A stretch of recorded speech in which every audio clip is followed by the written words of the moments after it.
बहुत समय पहले की बात है कि जब भगवान विष्णु के वाहन श्री गरुड़ जी उनसे पूछते हैं कि जो लोग पापी होते हैं उन लोगों की जो यमलोक की यात्रा होती है वो कितनी ही दुखदाई होती है। सरल शब्दों में पापी लोग यमलोक तक किस प्रकार जाते हैं। तो एक बार की बात है कि भगवान विष्णु के वाहन गरुड़ भगवान विष्णु से पूछते हैं कि पापी लोग किस प्रकार यमलोक मार्ग पर जाते हैं। ये यात्रा कितनी ही दुखदाई होती है। तो ऐसे में भगवान विष्णु गरुड़ जी को बताते हैं, हे गरुड़, महान दुख प्रदान करने वाले यम मार्ग के विषय में तुमसे कहता हूँ, मेरा भक्त होने पर भी तुम कांप उठोगे। यम मार्ग पर वृक्ष की छाया नहीं होती जहाँ प्राणी विश्राम कर सके, अन्न और जल भी नहीं है और वहाँ प्रलयकारी 12 महीने सूर्य तपते रहते हैं। उस मार्ग पर जाता हुआ प्राणी कभी बर्फीले मार्ग में जाता है, कभी बर्फीली हवाओं से पीड़ित होता है, कभी उसे कांटे चुभते हैं, कभी उसे सांपों द्वारा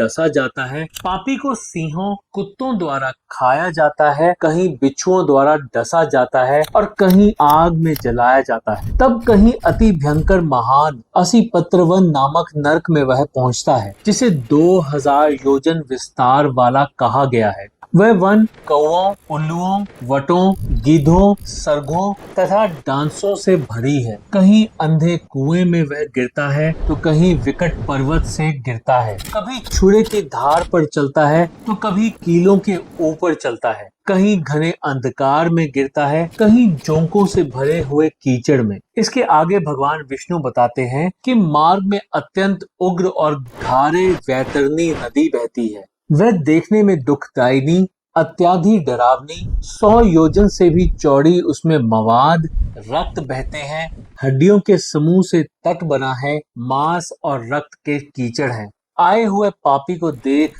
वह नदी ज्वाला और धूम से भरकर कड़ा में रखे घृत की भांति खौलने लगती है। उसके प्रवाह में गिरकर पापी रोते चिल्लाते हैं, क्योंकि इसी नदी के दर्शन मात्र से पापी चेतना शून्य हो जाते हैं। बहुत से बिच्छुओं और काले सांपों से उन पापियों की रक्षा करने वाला कोई नहीं। ये नदी पापियों के लिए ही बनी है। इस तरह की यातनाओं द्वारा पापियों को खींचा जाता है। पापियों के हाथों और पैरों पर जंजीर बांधी होती है, पीठ पर लोहे के भार ढोते हैं। इस समय वह प्राणी सोचता है, इतने दुर्लभ जन्म प्राप्ति के बाद मुझे मनुष्य जीवन मिला था, फिर भी मैंने धर्म आचरण, अच्छे कर्म नहीं किए। वो सोचता है, क्यों मैंने कभी दान नहीं दिया, हवन नहीं किया, तपस्या नहीं की, देवताओं की पूजा नहीं की।